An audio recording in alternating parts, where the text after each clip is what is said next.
Cluster topic for today is investment in associate. Let's recall our discussion in equity securities. If you remember, the accounting will depend on the percentage ownership. If the ownership is below 20%, we are considered as regular investor. We'll use PFRS 9 and we classify the investment as FVPL or FVOCI and we measure them at fair value. If the ownership is between 20 to 50%, we have a significant influence. We'll use PAS 28, we classify the investment as an investment associate, and we'll apply equity method. And lastly, if the ownership is above 50%, we have a control, and we'll use PFRs 3 and 10. We classify the investment as an investment in subsidiary, and we'll apply consolidation. Again, yung more than 50%, i-discuss natin yan in AFAR under business combination. So today, ang focus natin will be between 20 to 50%. Now, para mas ma-visualize natin, let's have a simple illustration. We have ABC and PLDT. Let's assume that PLDT issued 100,000 shares at 100 pesos per share. So how much yung class? 100,000 times 100, that is 10 million pesos. And let's say out of 100,000 shares, ang binili ni ABC is 20,000 shares. 20,000 times 100, that is 2 million pesos. So ABC invested 2 million pesos in exchange for 20,000 shares. 20,000 divided by 100,000, that is 20%. So we can say ABC owns 20% of PLDT's shares. Okay? Ang tawag natin kay ABC, siya si investor or the shareholder. Ang tawag natin kay PLDT, siya si investee or the associate. So, ang gamitin natin na term is associate, kaya investment in associate. Okay?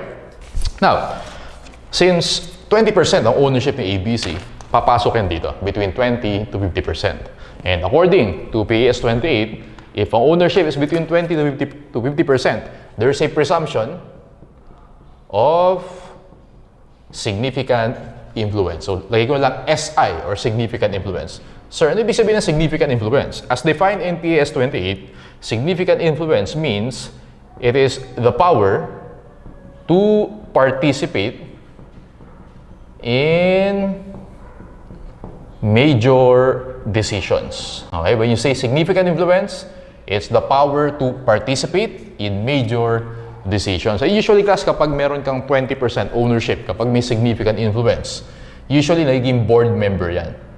Okay, so it means si ABC, most likely, member siya ng board of directors ni PLDT. Okay, kaya may significant influence. Now, when you say significant influence, again, to participate in major decisions, let's say si PLDT, meron siyang major project. Okay? Now, si ABC, makakaboto siya kung magpupush through ba or hindi yung major project na yan. Okay? Ang tawag natin dun, class, is significant influence. Now, according to PAS 28, pag meron kang significant influence, ang accounting method na gagamitin mo is the equity method. Okay?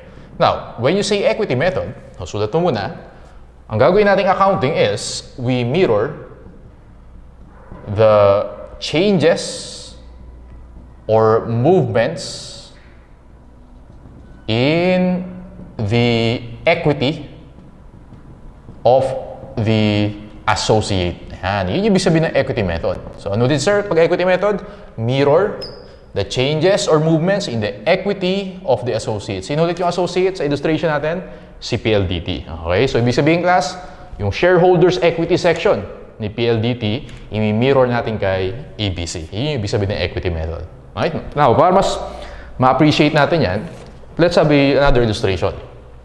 Let's say ito yung balance sheet ni PLDT as of December 31. Merong assets, liabilities, and equity. Siyempre, ang focus natin is equity kasi equity method. Tama?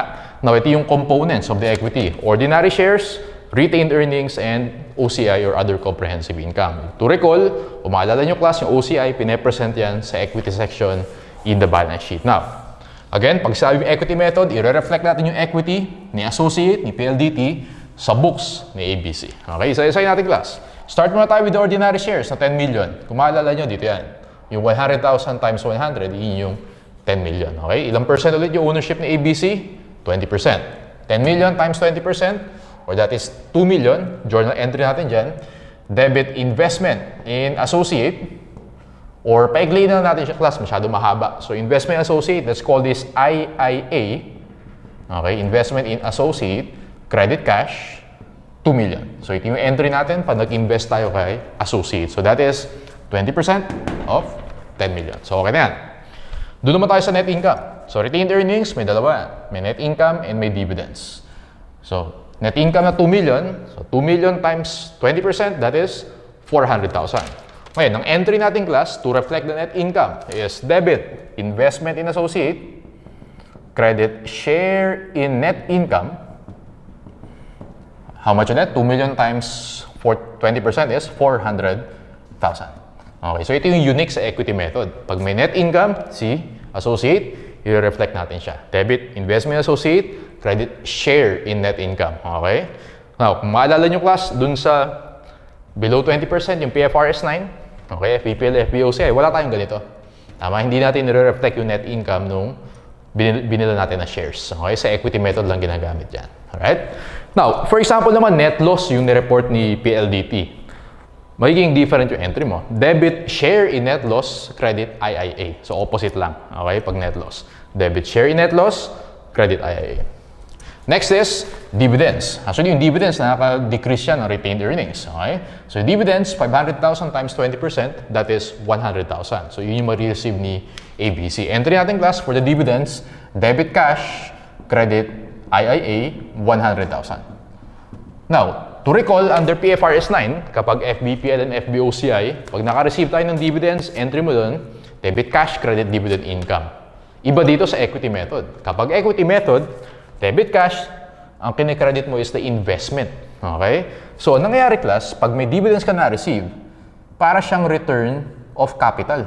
Okay? Return of capital. Binabalik yung investment natin. Okay? Sir, bakit naging return of capital yan? Kung titingnan mo yung first journal entry natin, tama ba class, ito yung entry natin, debit, IIA, credit, cash, kapag nag-invest tayo. Pag naka-receive tayo ng dividends, babalik ta rin mo yan. Debit, cash, credit, IIA. So, it's as if binabalik yung capital sa atin. Alright? So, ganun siya. Kaya, again, kapag may dividends tayo na-receive, return of capital yan. Debit, cash, credit, investment in associate. So, okay na yan. And the last one, yung OCI natin. Dalawa yung OCI, unrealized gain. Kung maalala nyo class, yan yung unrealized gain from FBOCI. Napupunta ng OCI yan. And then revaluation surplus, didiscuss natin yan sa PPE. Okay? Pero sa OCI din yan, pinipresent. 200 plus 100, that is 300,000. 300,000 times 20%, 60,000. So entry naman natin yung class. Debit investment in associate, credit share in OCI. 300,000 times 20% is 60,000. Okay, so na-reflect na natin lahat ng components sa shareholders' equity of the associate. So, ganun class yung equity method. Again, pag equity method, we mirror the changes or movements in the equity of the associate. Shareholders' equity of PLDT, minirror natin sa books ni ABC. Okay? Now, pag-analyze natin class yung journal entries, pag nag-invest tayo, obviously, increase yan sa investment. Okay? Kaya nag-debit tayo. Pag may share in net income, increase din yan. Pag dividends, nag-credit tayo. So, that's a decrease. Pag share in OCI, kapag gain, plus din yan. Okay? So, ganyan yung movement sa investment in associate.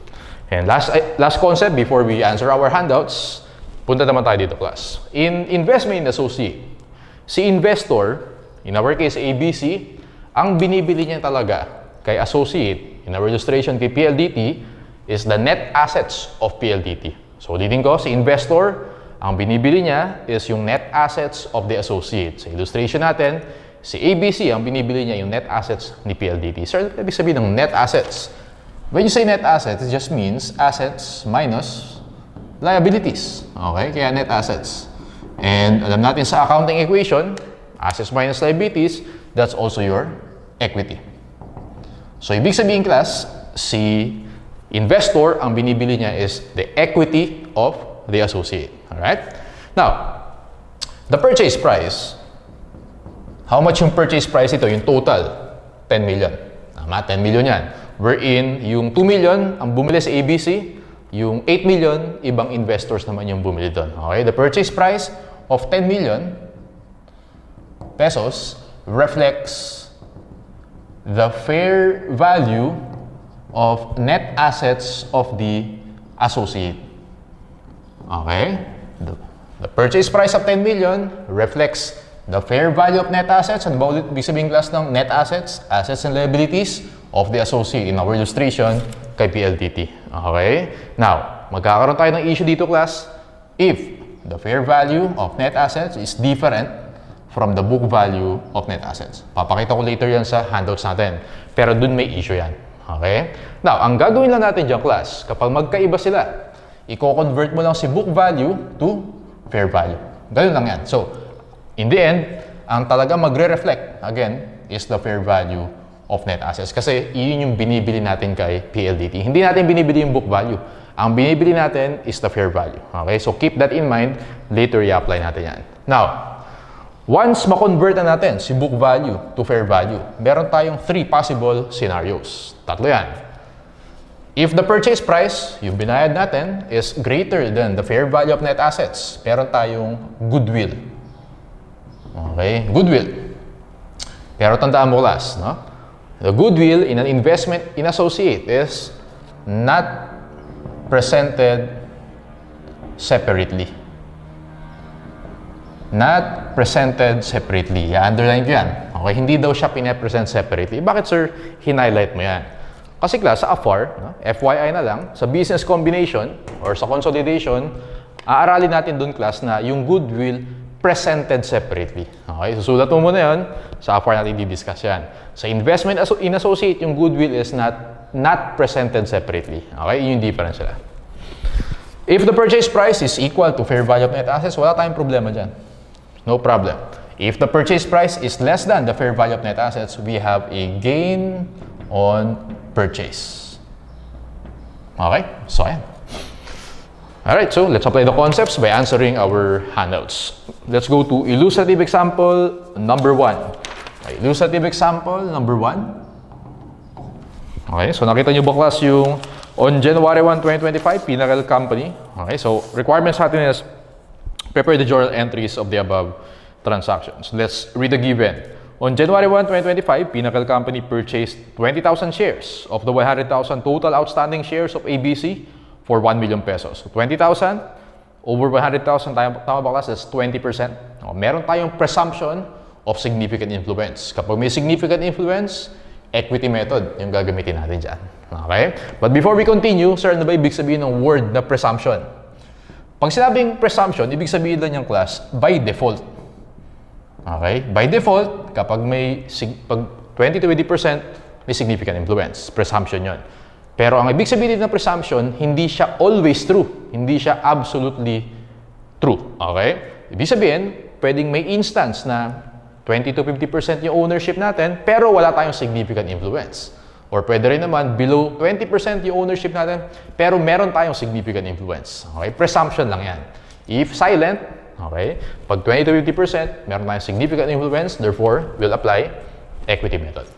Okay, so let's go back to the problem. On January 1, Pinnacle Company purchased 20,000 shares of the 100,000 shares of ABC for 1 million. Yung 1 million, ang tawag natin dyan, purchase price. Okay? ABC Corporation's assets and liabilities approximate their fair values. Ano ibig sabihin ng class? The fair value is equal to book value. Wala tayong problema dyan. Mag-equal sila. Walang problema. Now, maglagay na tayo ng journal entries. January 1, 2025, nung binili yung shares, debit, investment associate, credit cash, how much ulit? 1 million. Okay, so yan yung first entry natin. Basically, ito siya. In 2025, ABC Corporation reported net income of 3 million and declared and paid cash dividends of 200,000. 3 million times ilang percent yung ownership? 20%. 3 million times 20%, that's 600,000. Okay, entry natin December 31, 2025 to record yung share in net income. Debit IIA, credit, share in net income. Okay? Debit IIA, credit, share in net income.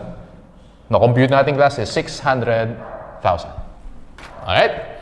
Next is, and declared and paid cash dividends of 200,000. 200,000 times 20%, 40,000. Ano ba ulit class yung entry natin kapag may dividends, debit cash, credit, investment in associate. Kapag may dividends, meron tayong return of capital. Binabalik natin yung capital. Alright? Kine-credit natin is the investment. Debit cash, credit IIA, that is 40,000. Okay, let's go to 2026. In 2026, ABC Corporation reported loss of 2 million. So 2 million times 20%, that's 800,000. Okay, so tama, 2 million times 20%, that's 400,000. Okay, yun yung share in net loss natin. Entry naman natin kapag share in net loss, opposite ng net income. Okay, so 12/31/2026, debit share in net loss, credit IIA, that is 400,000. Okay. Declared and issued 10% stock dividends. So pag stock dividends class, o maalala nyo sa discussion ng investments natin, wala tayong journal entry dyan. Memo entry lang yan. Ganun din sa investment associate, memo entry lang yan. Ang meron kang entry kapag cash dividends. Kapag stock dividends, walang entry yan. Memo entry lang. Sige. And recognized gain on property revaluation of 500,000. That is your revaluation surplus. Again, di-discuss natin yan sa PPE. But basically, nasa OCI yan. Okay, so record natin yung revaluation surplus. 500,000 times 20%, that's 100,000. Debit IIA, credit share in OCI, 100,000. Okay, and then last one, and unrealized loss in FBOCI, 100,000. Okay, so 100,000 times 20%, that's 20,000. So meron naman tayong loss, debit share in OCI, credit IIA, that is 20,000. These are your journal entries. Pag tinanong sa'yo how much yung carrying amount or yung ending balance, T account yung gagamitin mo doon. Okay? So always use T account. So tingnan natin class. So we have IIA. First entry natin, yung purchase price na 1 million. Lagyan natin purchase price na 1 million. Siyempre increase yan. Share in net income. Nag-debit tayo, so that's increase. And then dividends na 40,000. Again, nagka-credit tayo dyan. That's a decrease. Share in net loss, 400. So, nag-credit tayo. This is net loss. And then, OCI. Okay, yung revaluation surplus. That's 100,000. And then, share in OCI na loss, unrealized loss, nag-credit tayo na 20,000. Let's compute for the ending balance or the carrying amount. 1 million plus 600,000 plus 100,000 minus 40,000 minus 400,000 minus 20,000. That is 1 to 40,000. If the question is, what is the carrying amount of the investment associate as of December 31, 2026? Sagot mo dyan class, 1 to 40,000. Again, kapag carrying amount or ending balance, T account yung gagamitin mo dyan. Okay? Sige. Let's move on to illustrative example number 2. Illustrative example number 2. Let's take a look at the requirements. Number 1, prepare journal entries for the year. Number 2, determine the carrying amount. Mr. Accounting Company acquired 40% interest in XYZ. So, encircle mo na yung 40%. Since pasok siya dun sa between 20 to 50%, meron tayong presumption na significant influence, equity method yan. For 1.7 million on January 1, 2025. Okay, so 1.7 million, ang tawag natin dyan, it's the purchase price, kung magkano yung binayad natin. Entry natin class, January 1, 2025, debit IIA, credit cash, 1.7 million. Okay. Next, the shareholders' equity of XYZ on January 1 and December 31 are as follows. Okay, so take note na binili natin yung 40% noong January 1. So tingnan mo yung equity ni XYZ. Nakita mo ba class yung share capital, 3 million, and then yung revaluation surplus, 0 siya noong January 1. Retained earnings, 1 million. So 3 million plus 1 million, that's 4 million. Ano yun? Yun yung equity. Tama ba?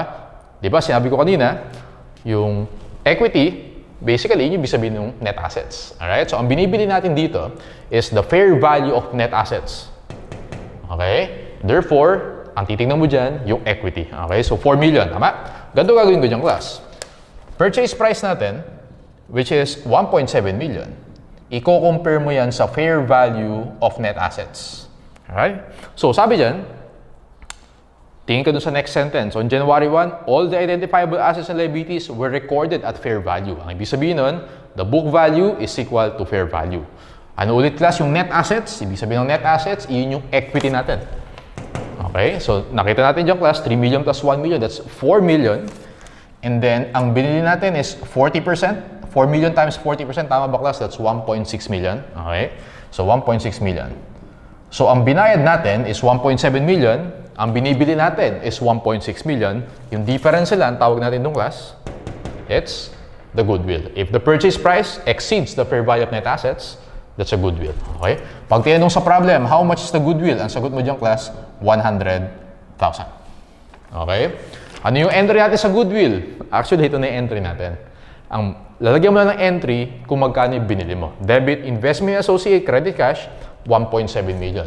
Kaya sabi ko kanina, the goodwill is not presented separately. Okay? FYI, sa business combination, pag may goodwill, nagde-debit ka ng goodwill. Pag investment associate, wala kang debit goodwill. Yung goodwill mo nasa loob nito. Pwede mong isipin na ganun. Okay? Hindi mo siya separately pine-present. Okay. Pero pag ang tanong, how much is the goodwill? Sagot mo, 100,000. Purchase price, less the fair value of net assets. Next. XYZ reported net income of 650,000. Okay. Multiply natin. 650,000 times 40% yung ownership natin, 260,000. Debit, IIA, credit share in net income, how much ulit? 260,000. Okay, 260,000. And then next entry, and paid dividends of 150,000. 150,000 times 40%, 60,000. Debit cash, credit IIA, 60,000. To recall, kapag meron dividends, ang entry mo dyan, debit cash, credit IIA. Hindi ka magre-record ng dividend income, ha? Return of capital yan. And then, the revaluation surplus is the result of revaluation of land recognized by XYZ. So again, revaluation surplus, it's an OCI account. Pag OCI, nandun yan sa equity. Since nasa equity yan, under equity method, imi-mirror natin yan. So how much yung revaluation surplus? Tingin ka dun sa December 31 na table, 1.3 million. So 1.3 million times 40%, that is 520,000. Debit, investment associate, credit share in OCI, that's 520,000. Ayan. These are the journal entries. So, tinatanong din sa atin, how much yung carrying amount? Ano gagamitin mo? T account lang yan. Kapag carrying amount. Investment associate, how much yung binili natin? Purchase price, 1.7 million. And then, share in net income, 260,000. And then, meron tayong dividends na 60, credit yan. And then, we have share in OCI, 520. Lagyan natin yan sa debit. Let's compute for the carrying amount, 1.7 million plus 260 plus 520,000 minus 60,000. Answer mo dyan, class, 2420,000. If the question is, how much is the carrying amount as of December 31? Sagot natin, 2420,000. Ulitin ko lang, class, very important. Yung goodwill, hindi mo siya dinedebit. Ito mo, walang goodwill na account dito. Hindi mo dinedebit yan. Nasa loob lang yan ng investment in associate. Hindi siya required i-present separately. Okay? Ayan. Sige, so practice pa tayo, class. Let's go to main problem number 1. Okay, go to main problem number 1. And the question is, what is the proper carrying value? Okay, so pag ganyan, sabi ko kanina, pag carrying amount or carrying value, T account lang gagamitin natin dyan para mas efficient yung pag-solve natin. Alright? So as long as alam mo yung journal entries under equity method, and then T account na lang, kaya nasagutan yan. Okay, main problem number 1, let's read the given. On January 2021, Ayala Corp acquired 20%. So encircle mo na yung 20%, it means significant influence, equity method, of X enterprises for 800,000. So this is a purchase price. So ang gagawin ko dyan, T account agad ako, investment associate. Purchase price natin is 800,000. Okay, lagay ko na agad dyan, 800,000. This investment gave the company the ability to exercise significant influence over X. The book value of the acquired shares was 600,000. The excess of cost over book value was attributed to an identifiable intangible asset which was undervalued on X's balance sheet and which had a remaining life of 10 years. Okay, ano ibig sabihin ng class? Ang ibig sabihin niyan, the fair value is not equal to the book value. Okay? Sabi niya, mas mataas daw ng 200,000 kasi 800 yung binayad natin. And then, yung book value is 600. Okay, so kumbaga, pwede mong isipin na fair value is 800. The book value is 600. Okay? So, difference sila, ang tawag natin dyan is excess, 200,000. Sabi ko kanina class, ang binibili natin in an investment associate is the fair value. Ano yung masusunod? Fair value or book value? Always fair value. Okay? Now, tingnan natin class, ano yung implication niyan? For the year ended December 31, X reported net income of 180,000 and paid cash dividends of 40,000 on its common stock. Now, so yung net income, okay? Yung net income natin dyan is pag kinumpute mo yung share, tama ba class? 180,000 times 20%. Tama? So how much yan? 180,000 times 20%, that is 36,000. Yun yung share in net income natin. Okay? Kaya lang ang problema dyan, yung net income na 180,000 is based on the book value. Okay? Based on book value yan. Tandaan mo class na sa point of view ni associate, dito sa illustration natin, binili natin si PLDT. Tama? Si PLDT, ang alam lang niya is the book value. Wala siyang alam sa fair value. Kasi ganun sa accounting standards. Usually, lahat ng assets and liabilities, kailangan na i-measure natin at book value. Alright? Pero sa investment associate, dapat gawin natin siyang fair value. Okay? So it means, lahat ng i-report ng associate, naka-book value yan. So yung 180,000 is based on the 600,000. Again, kailangan i-follow yung fair value. Paano mo i-follow yan? Kailangan i-adjust natin yung excess. Okay? Sabi dyan, intangible asset daw yan. So meron kang amortization expense. Okay? Ilang years? 10 years. So 200,000 divided by 10, that's 20,000. Alright? So ibig sabihin, kailangan natin mag-record ng additional amortization expense sa 20,000. Nag-get siya ba yan? So gagawin ko dyan class, yung net income na yan, lagay ko dito amortization expense na 20 since expense yan, minus yan. Okay? You have 16,000. So yung share talaga natin is 16,000. Okay? So debit IIA, credit share in net income, 16,000 yan. Ang tinatanong sa atin is a carrying amount. O lagay mo yan dito sa debit. Share is 16,000. Nakuha niyo ba class yan? So, tandaan mo, kapag different yung book value and fair value, kailangan natin mag-adjust. Okay? Ang effect nun is, kailangan i-adjust natin yung net income. Because yung net income, naka-base yan sa book value, pero kailangan natin i-base yun sa fair value. Okay? So, kinumpute ko yung excess, divide ko by 10, ayun, dito siya. Ngayon class, kapag naman mas mataas si fair value, pag mas mababa naman siya. Okay? Mas mababa si fair value kay book value, plus naman yan. Pa-plus mo naman. Okay? Ingat ka doon ha. So, dito, minus natin because mas mataas si fair value kay book value. Okay, next. And paid cash dividends of 40,000. Alam natin, pag dividends, magkikredit tayo dyan. So, 40,000 times 20%, that's 8,000. So, 8,000 dividends. So, ang tanong sa atin dito is carrying amount. Purchase price of 800,000. Plus natin yung share na 16,000. Minus natin yung dividends na 8,000. Sagot natin dito class is 808,000. Answer for main problem number 1, dog, 808,000. Okay, ito lang yung kakalimutan. Ulitin ko ha. Last na. Kapag magkaiba si book value and fair value, ang effect niyan is yung net income. Kailangan natin i-adjust bago natin computein yung share in net income. Okay? Sige. Practice pa tayo class. Let's go to main problem number 2. Ayan, pag nakasunod ka sa main problem number 2, gets mo na yan. Sige. We have 3 questions here.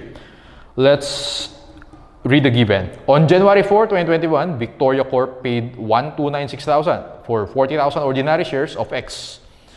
The investment represents 30% interest. So, meron tayong significant influence in net assets of X and gave the company significant influence over X's operating and financial policy decisions. The company received dividends of 1 peso per share. Kung 1 peso per share, ilang shares ba yung binili nating class? Tingin ka dun sa first sentence. Tama ba 40,000? Okay, so 40,000 times 1 peso, that's 40,000 pesos yung dividends. So, sulat mo dyan, dividends, 40,000 pesos. On December 4, and X reported net income of 640,000. Okay. Ano ba yung question number 1? Question number 1, what amount of investment revenue should be reported in the company's income statement for the year ended December 31? Or how much daw yung effect sa income statement? Class, ano ba yung may effect sa income statement? Tama ba yung share in net income? Okay. Dividends, walang effect yan sa income statement. Kasi entry mo dyan, debit cash, credit IIA. So walang effect yun. Now, let's continue reading the given. Dun ka sa middle portion. The market value of excess ordinary shares was 32 pesos per share. Kung makapansin mo class, dun sa mga nasagutan na natin, ini-ignore lang natin or hindi natin kino-consider yung fair value. Okay? Kasi yung fair value, i-consider mo yan kapag less than 20% yung ownership mo. Okay? Doon mo na siya i-consider. Pag equity method, ini-ignore natin yung fair value. Okay. The book value of excess net assets was 3.2 million. And the fair market value of excess depreciable assets with an average remaining life of 8 years exceeded their book value by 320,000. Magkaiba si book value and fair value. The remainder of the excess of the cost of investment over the book value was attributed to goodwill. Ganito gagawin ko dyan, class.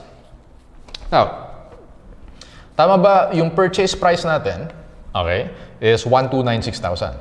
Tama? So, tingnan natin kung meron tayong goodwill or gain. Okay? Yung purchase price, i-compare natin yan sa FVNA or fair value. Okay? Now, yung fair value of net assets natin, lagay ko dito, class, is computed as follows. Paano natin siya i-compute? Meron tayong book value of net assets, which is nakalagay dyan, nasa gitna, class, 3.2 million. Alright, so 3.2 million times ilang percent yung in-acquire natin? 30%. 3.2 million times 30%, 960,000. Okay, 960,000. And then, sabi dyan, the fair market value exceeded their book value by 320,000. So yung excess natin, which is 320,000, okay? How much yan? 960 plus 320. Yung FBNA natin is 1,280,000. 1,280,000. Okay? This is our FBNA. Now, purchase price natin is 1,296. FBNA natin is 1,280. So, difference nila. Mas mataas yung purchase price kaysa kay fair value, 1,296 minus 1,280,000. Makukuha mo diyang class is 16,000. So, pag ang tinanong sa'yo, how much is the goodwill? Sagot mo diyang class is 16,000. So, ang ginawa lang natin, yung book value, ginawa natin siyang fair value. Sabi dyan, mas mataas daw si fair value by 320,000. So, kaya ginawa natin 960. Yung 960, that is yung 3.2 million times yung binili natin na 30%. Okay? Add natin yung 320, yun yung 1,280. Purchase price na 1,296. And then, minus 1,280, may goodwill tayo 16,000. So, pag ang tanong, how much is the goodwill? Sagot mo dyan, 16,000. Okay? Now, let's go to the main questions. Question number 1, how much daw yung effect or investment revenue should be reported in the income statement? Again, kailangan natin makompute yung share in net income. Let's take a look at the unadjusted net income. Punta ka dun sa medyo gitna. Okay? Nakita mo ba dyan yung ex-reported net income of 640,000? Nakita mo yan? So, lagay mo dyan, 640. Okay? And then, since magkaiba yung fair value, 1,280, and book value, okay? Ang effect niyan is dun sa net income. Okay? So, yung excess natin, which is 320,000, nakalagay sa first bullet, depreciable asset daw yan. Ilang years? 8 years. 320,000 divided by 8, 320,000 divided by 8, lagay mo dyan class 40,000. So yung 40,000 na yan is our additional depreciation expense. So lagay mo dyan, depreciation expense, 40,000. Okay? So yung unadjusted net income, which is based on book value, in-adjust natin siya, nakuha mo yung adjusted net income, which is now based on fair value, 600,000. Okay, and then ilang percent yung ownership natin? 30% times 30%. 600,000 times 30%, that is 180,000. So, share in net income natin, which is, represent natin sa income statement, letter C, 180,000. So, ulitin ko class, pag ang tanong, how much is goodwill? Sagot mo 16,000. How much, yung question 1, how much yung i-report natin sa income statement? 180,000. Because ang entry mo dyan, debit IIA, credit share in net income. Yung share in net income na yan, income statement, pumapasok yan. Okay? Sige. So, ulitin ko, kapag different yung book value and fair value, ang effect niya, yung excess, okay, yun yung gagamitin mo to adjust the net income. So, from unadjusted, nag-depreciate tayo, we get the adjusted. Multiply natin kung ilang percent yung ownership natin, 30%. 600 times 30%, that's 180,000. Question number 2. What is the carrying value of the investment? O, ganito gagawin ko dyan. Sabi ni sir, pag carrying value, T account. Okay, how much yung binili natin? Purchase price is 1,296,000. Tama? So, lagay mo yan sa debit. 1,296. And then yung share is 180. And then meron tayong na-compute na dividends earlier. Naalala mo yung 40,000 na dividends? So, lagay mo sa credit yan. 40,000. 1,296,000 plus 180,000 minus 40,000, you get 1,436,000. Easy. 1,436, letter B. Okay, pag carrying amount, T account. Question number 3. Assume that the 40,000 shares, yun yung binili natin, represent a 10% interest in the net assets. What is the carrying value of the investment? Uy, pag 10%, sabi ni sir, PFRS 9, FBPL or FBOCI. Kapag FBPL or FBOCI, measure that, fair value. O di fair value lang gagamitin natin. Ilang shares? 40,000. Ang tanong sa problem, how much o what is the carrying value? Di ba? Laging fair value yan. Nagwa-mark to market tayo every December 31. At fair value yan. So, asan yung fair value? Tingin ka dun sa middle portion. The market value of excess ordinary shares was 32 pesos per share. 40,000 times 32, 40,000 times 32, you get 1,280,000. Answer natin class for question number 3 is letter C, 1,280,000.